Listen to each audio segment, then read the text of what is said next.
Hello and welcome. In this lesson, we'll be looking at how to play for Elise on the piano with note names and chords in this slow and easy piano tutorial. We'll go through the piece measure by measure, and we'll talk about a few alternatives so you can truly make this piece your own.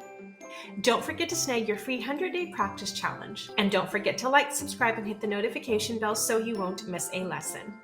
So if you're ready, let's get started. The first chord for Elise is the E major, or you can play it as the E major 7th chord. So the notes in the E major 7th chord are E, G sharp, B, and D. That's the 7th. And here's the melody, which I'm sure you recognize. That is the first opening chord. Moving on to chord number 2 is A minor. The notes in A minor are A, C, and E. So you have, in measure 3, we're going back to the E major or E major 7th, and again those notes are E, G sharp, B, and D. Now imagine this. All you have to do when you're going to the next chord is go back to the A minor chord, which you've already played. So in measure 4, you're playing A, C, and E. Measure 5, it's a repeat of measure 2, so we're playing the E major 7th. The notes are E, G sharp, B, and D. Now, if you haven't guessed by now, there is just a moving back and forth between the E major 7th and the A minor chord. So in measure 6, we're again back in A minor. Measure 7, we're in the E major 7th, and the notes are E, G sharp, B, and D. And we're reverting back to the A minor.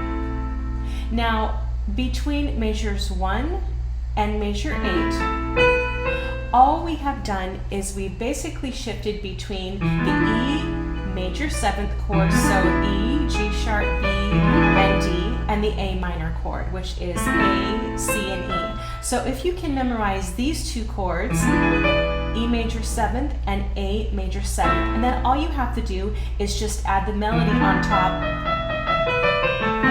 E major, A minor, and then you're back at E major 7th, E minor, E major, E minor.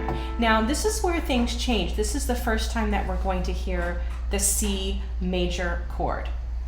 In the key of A minor, you have the C major chord, and C major is a very basic chord. I'm sure you're familiar with it, but just to review, the notes are C, E, and G. So the melody, we're moving from A back in measure A, C major. Now we're going to play a G major chord, or you can play it as a G7, because the melody has the F. So the notes of the G major chord are G, B, and D.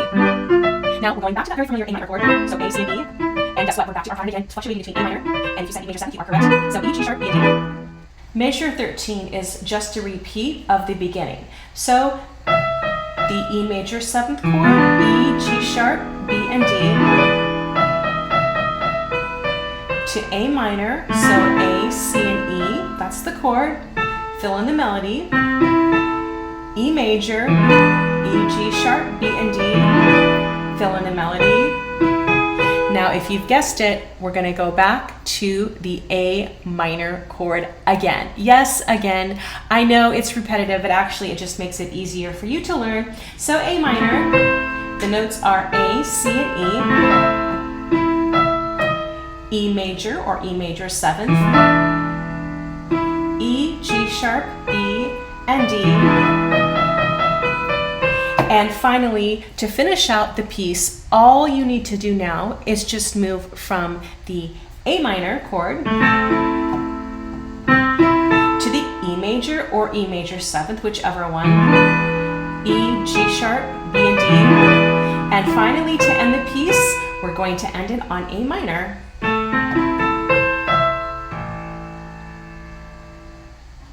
Congratulations, you've completed this lesson. See you in the next lesson.